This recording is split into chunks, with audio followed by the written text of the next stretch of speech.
大家好，欢迎收看爱上电子。今天咱们看一下这个 OB2269 的开关电源，它输出的是5伏的电压，但是它的功率还是很大的。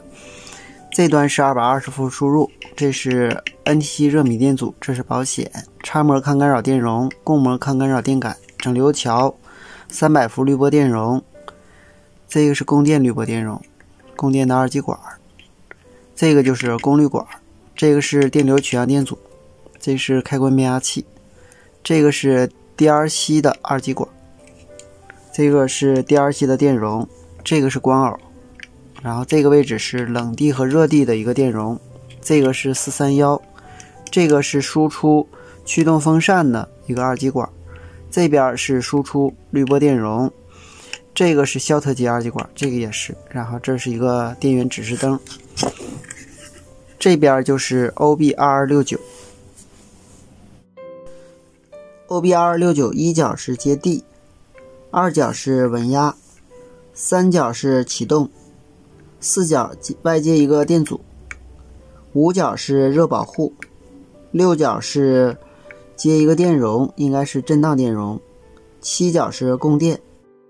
八角是输出驱动，通过二极管和电阻驱动功率管。这个300伏这个位置的电阻是 DRC 电阻，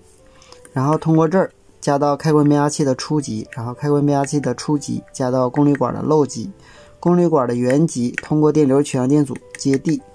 功率管的山级通过二极管和电阻接八角驱动。它的二角是通过这个关偶进行稳压的，这个关偶这端接的是431和电压取样电阻，这一端的电阻是电容泄放电阻。好，我们量一下 OB2269 正常工作时各角的电压。我们黑标笔接地，红标笔接各个引角，它的一角是0伏，因为也是接地，二角是稳压引角 1.5 伏，三角是启动引角 1.3 伏，四角是 RI 2伏，五角是保护引角，热保护0伏是 5.6 伏，六角是应该是震荡引角，我们测量六角是电流取样引角，对，是这个电流取样电阻通过 1K 电阻反馈回来的。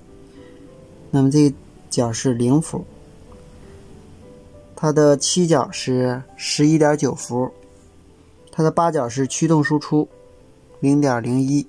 用表是量不出来的。好，今天咱们就到这里，谢谢大家，再见。